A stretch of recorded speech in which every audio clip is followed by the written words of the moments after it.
My first wife passed away 12 ago and I was really young at that time. I did my best to get over the loss and move on. I loved her in the past, but it's my past now and I need to live the present for myself. I found another love. I met my girlfriend 7 years ago. I love her and she has always respected that I am a widower. I don't really name my first wife except on occasions when I tell an anecdote where she is there, and I don't have pictures or anything of her in my home. I don't have pictures of anyone actually. Frames do not fit the decoration of the house. I want to give my girlfriend the place she deserves. I've had many bad experiences in a grief help group and learned what not to do in a new relationship. I'm going to get married in November. At first I didn't know whether to invite my first wife's family because I didn't know if they would want to attend, so I never said anything to them or invited them to the wedding. I don't talk with them except for a text every few months, but her mother was the one who texted me to tell me that she would be very happy to go, so I ended up inviting her and her husband. They kinda invited themselves and I have problems with saying no, much more in that kind of situation. On the weekend we were putting some things together and my mother told me that it would be good to put an extra chair in honor of my first wife. That was an idea of my late wife's mother, but she didn't talk about that with me first but with my mother. We pay per seat. Each chair we put up is charged as if it were a person. They would even charge me for drink and food, as if someone was really present, and honestly I am quite tight financially on the wedding. So I think it would be a waste of money and something symbolic, because if I do that for her I also have to do that for all the members of my family who died because they would complain abu. It. My father and brother also died, so that would be even more money. I'm not a spiritual person neither, so I don't believe in those things and I don't like any kind of ritual or symbolic thing. I also don't want to have a moment to talk about deceased people and kill the atmosphere. I just want a nice and joyful wedding for my girlfriend. Just to make my mother shut up, I said that if someone offers to pay the money I will ask for more chairs. There would be 7 relatives, too many. I knew that nobody was going to pay for that, because I can't spend money in more things, but no one talked and I thought that she would forget that. But my mother said that then I should include photos of me with my first wife when they show the typical video of the bride and groom as they grow up. I just don't want to do that. I even find disrespectful for my girlfriend to put pictures of my first wife when I'm getting married again, let alone make a whole video about those times. It's just weird to me, but I know that there are widowers who have done so. It leaves me confused. My first wife appears in some of the photos I chose to go through in the video, not the one my mother wants me to do. In photos where I'm traveling with friends or family. It's not that I'm hiding her identity or anything like that, but I just want that moment to be my wife and mine. I already healed. My mother has been doing everything to make me feel guilty, and honestly it's hard not to feel guilty when the words come from a person who went through the same thing as me. I know my girlfriend would agree because she's really kind, and she has already said that she is not really interested in what others think because she is the one who will be my wife. I'm the one who feels uncomfortable, Ada? I want that moment to be my girlfriend and mine. I already had that moment with my first wife years ago. Now I want to have this moment with her. Is it a bad thing? Edit. Please stop recommending me to make a table with photos of the dead, make a speech, put centerpieces, etc. I don't want to do any of that. NTA. Money aside, tribute chairs at weddings mean if only this person were alive today, they would be sitting here. That's true if it would be Op's dead parent or grandparents or sibling. But this is Op's late wife. If only she were alive today, the assumption is that Op would be married to her and not marrying his current fiancée. Even if he were divorced, it is unlikely his ex-wife would attend the wedding now, unless they parted on extremely friendly terms. It seems that Op's in-laws from his first wife just want her to be acknowledged because this is a difficult moment in their grieving process. If Op puts pictures around, and an empty chair and gives a toast, or whatever else they will ask for, then they can pretend Op hasn't moved on and his late wife still takes precedence. Op, don't do it. It takes something away from the most important romantic relationship in your life today, to use your wedding day as a time to honor your late wife. Update 1. I talked to my girlfriend about the exact situation. Until now she had always said that she doesn't care and supports me in whatever I decide. But when I told her that it makes me uncomfortable and what my mother said, she just got angry and told me let's talk to your mother. She has the balls, I don't have TBH. When my ex-Mill found out about my engagement, she sent me a message saying I'm really happy for you, me and, her husband's name, would love to attend. I really didn't know how to reject such a direct self-invitation, and my wife told me to invite them if I felt comfortable with that. At that moment I had no problem since they had always been respectful people. That was a big mistake. I talked to my mother and she showed me that my ex-Mill started to send her random messages after I posted about getting married with my girl. My ex-Mill sent her messages like, today I really miss my daughter. It's a shame that your son is forgetting her, since it would be a good idea to visit her grave, but he never wanted to, or my daughter really would have loved to attend the wedding. She even sent audios to my mother saying a lot of other things. They had contact from time to time, so my mother didn't find that too weird. My mother felt pressured, and under her own beliefs she also pressured me. She apologized to me and my wife and said she was out of line. Honestly, that triggered me. My mother lost a son and a husband. I grew up seeing how people expected the same thing they expected of me from her. I got angry and talked to my ex-Mill. It really bothered me that they tried to manipulate my mother, knowing what she suffered and how sensitive she is about that topic. Ex-Phil apologized and his wife did not. She said she finds it disrespectful that I don't do anything in honor of her daughter, and that I even stopped wearing my wedding ring when she died. I'm not going to take that personally. I know that the death of a child is really hard, but I'm not an extension of her daughter. I am my own person. I just told them that they're no longer invited to the wedding because I was very kind, but they didn't respected me, my mother and my girlfriend. I told ex-Mill that I will make my whole family block them from everything if she keeps trying to make my mother feel bad. Until the end she stood her ground and never said sorry. Was I cruel? I don't care, I don't owe them anything. My mother lost her husband and they used that to manipulate her mind. They stopped being my family when their daughter died. I always just had a respectful treat with them, nothing more. I won't make a table in honor of anyone. I won't make a video in honor of anyone or anything like that because me and my wife want it to be a happy day. I'll only have my brother's favorite beer and wine because it's something that cute drunk told me in life that he wanted, haha. My wife said she never lost anyone close to her, so she really doesn't need to pay tribute to anyone. The only thing that will be honored will be the union of me and my wife's because that's the thing that makes my days perfect and filled with happiness.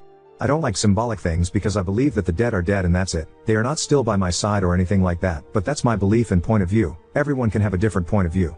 To be honest, I thought I would get a lot of OODA. Since my father passed away, it has seemed strange to me how people see widows and widowers. Everyone wanted my mother to continue loving my father even after he passed away, and when it happened to me I felt the same pressure.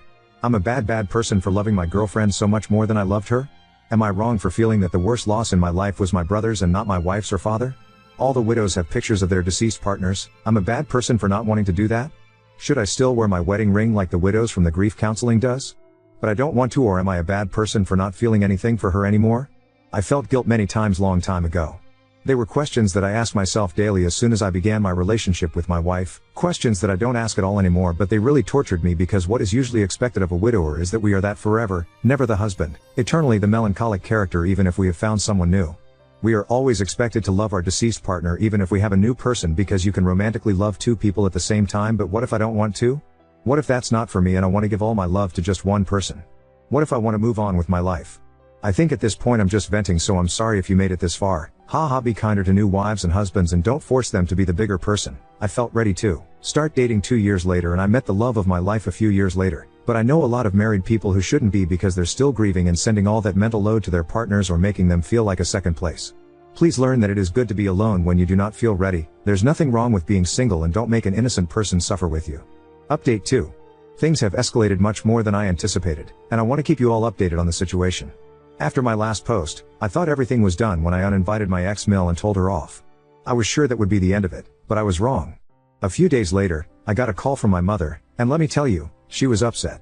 My ex-Mill had reached out to her again, sending more manipulative messages, including one that really crossed the line. You know, it's just sad to see how your son has already replaced my daughter. It's like she never even existed to him.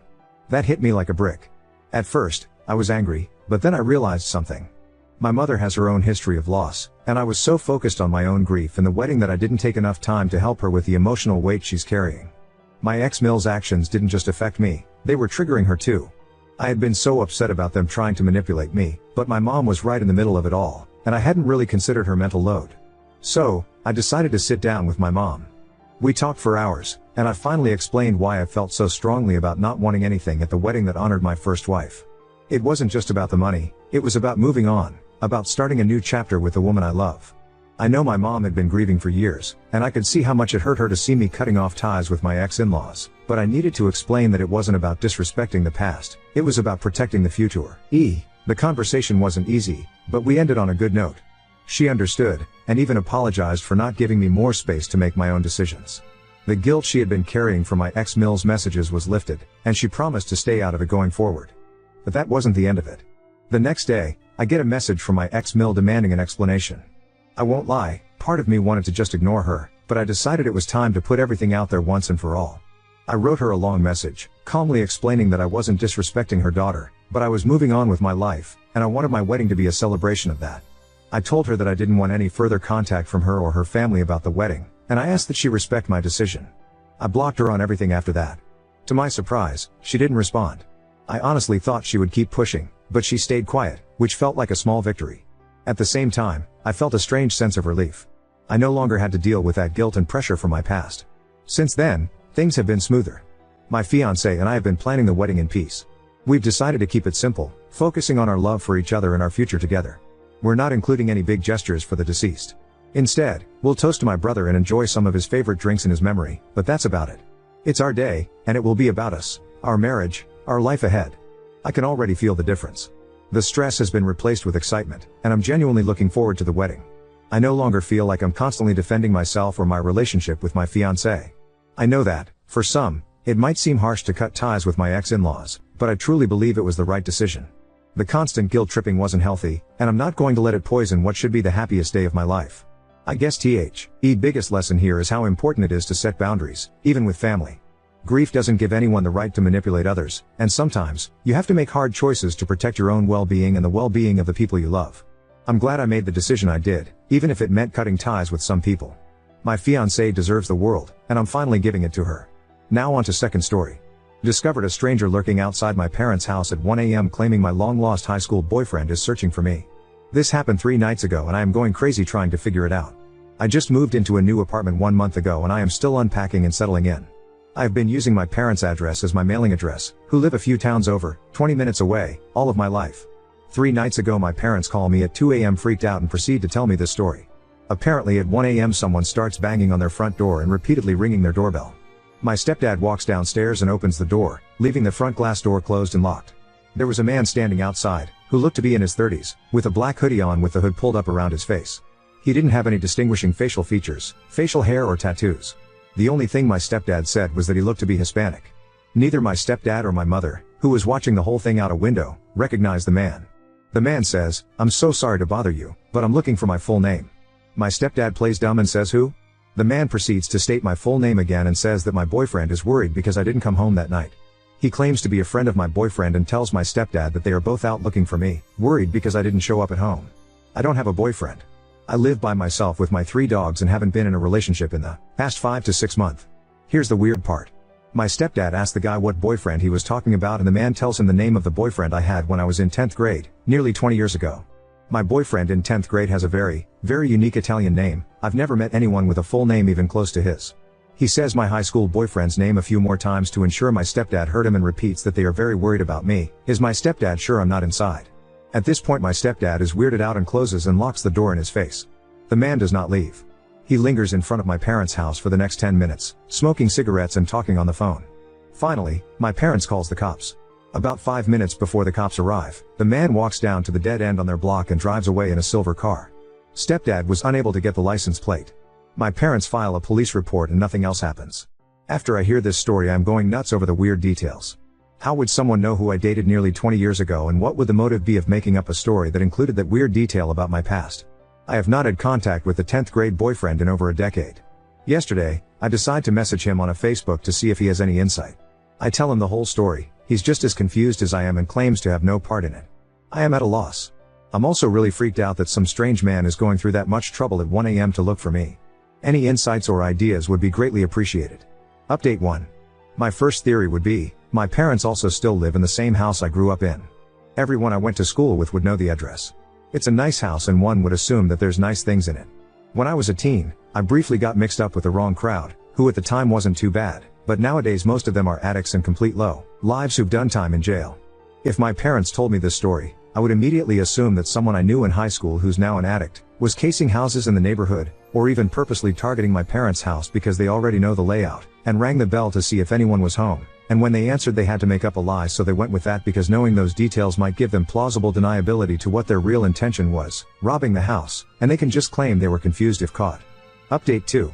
My stepsister, my stepdad's daughter, and her fiancé were at a house party right after the holidays, around early January of this year. While they were there, they started talking to a girl that neither of them knew. After some time talking together, the girl started talking about her ex-boyfriend and how they were going through a really tough time together. They had just recently broke up and she felt really bad because he was a wreck over it. Somehow, it came up that this girl's ex-boyfriend was my 10th grade boyfriend, the one with the really unique Italian name. The whole situation wasn't that big of a coincidence, since I went to high school with my stepsister's fiancé and we have a lot of mutual friends. So it makes sense that they were at a party that would include some people I went to high school with. As soon as my stepsister and her fiancé hear this, they both start freaking out and without revealing too many details, they tell the girl about the whole mystery and how weird it was. As they are telling the story, the girl's face starts to go white and she looks like she's about to cry. My stepsister and fiancé try to console her and ask her what's wrong. The wine/beer had been flowing at this point so I'm sure everyone was a little tipsy. The girl starts to tell them that a few nights ago, she was sleeping, and someone started banging on her door at, get this, fucking 1 a.m. Just like what a pay, Ned to me at my parents'. The girl jumps out of bed and says she was absolutely terrified by how loud and aggressive someone was banging on her door. She said she literally thought it was going to break in. The girl has a Ring camera, so looks on her phone. There on the camera, is a guy, in a black hoodie, banging on her door. She obviously pretends like she isn't home and keeps all of the lights off. He continues banging. As she is getting ready to dial 911, the guy stops and leaves. She said she was absolutely terrified. For whatever reason, she didn't end up calling the cops, but may have went to stay with a friend that night or the night after. My stepsister and fiancé are shocked by the details and how similar it is to my story, especially because of the mutual ex-boyfriend we share, except this girl literally just broke things off with him. They asked the girl if she has any idea who the guy is and she said no, but that it definitely is not the actual ex-boyfriend. She said this guy was much taller and heavier than our shared mutual ex. How fucking weird. This mystery is still unsolved and these new details honestly just make my head spin even more. No one else has showed up to my parents' door since the actual incident a year ago. Sounds like Italian name ex-boyfriend might have pissed off some unsavory people who know his dating history. Or he has a weird way of getting back at his ex-girlfriends. Hi all. So a few answers to some questions. 1. 10th grade boyfriend was into drugs when I dated him back in high school. No idea if he continued to use throughout his life or not, but can confirm he is definitely an addict who may or may not be in recovery currently. 2. 10th grade boyfriend has been to my parents' house multiple times. My parents still live in the same house I grew up in, and 10th grade boyfriend has been over many times while we dated in high school. I don't know where he currently lives, but he grew up about 10 minutes away from my parents' house. 3. 10th grade boyfriend and I had a horrific breakup. I met my high school sweetheart while I was dating him and broke up with him in a pretty messed up way. He held a grudge over it all throughout high school and was extremely nasty to me to the point of bullying. At one point, I had to get a security guard to escort me to classes because him and his friends were bullying me so badly. The bullying was only severe for the rest of 10th grade, but he definitely hated me all throughout high school. At one point, he did end up apologizing to me, and explained that he was just heartbroken over me breaking up with him, but at that point, I was way past the point of forgiving him. After graduating high school, we ran into each other maybe once or twice while I was home from college and he was totally cordial and nice with me and we laughed the high school experiences off. 4. I can definitely try reaching out to him on Facebook again and bringing back up this whole mystery with the added updates from his recent ex-girlfriend to see what his reaction is and gauge whether or not he's being truthful in it. I can also ask some mutual high school friends who know him about how he currently is, if he's into any shady shit or not. 5. My stepsis only gave me a first name and description of recent ex-girlfriend from the party. But I can go on 10th grade boyfriend's Facebook and look for her under his friends, then reach out to her on Facebook Messenger to inquire about Ring footage and ask her more questions, also see if she ever reached out to cops. I agree this is probably the best thing to do if I want more answers. But I agree I need to be careful as I still don't know what is going on here. 6. 10th grade boyfriend does not have a brother, just one younger sister that I remember back from high school. I decided I am going to try and find out the girl's full name so I can look her up on social media. I may even be able to find her with just the first name that I already know, from my stepsis telling me. I can go onto 10th grade boyfriend's Facebook and look in his friend list for a girl with the same first name who looks like she could have been his ex-girlfriend. He may even have pictures with her tagged, so it shouldn't be that hard, unless he wiped his social media clean of her after they broke up. When I am able to find her, I'm going to reach out to her and try and get some answers. I think this is the safest route since I still don't know 10th grade boyfriend's role in this and I did already ask him once and he claimed to have no part in it or know anything, which may or may not have been a lie. Based on how scared my stepsis said this girl was, I'm betting she'll be willing to talk to me about it since we shared the experience.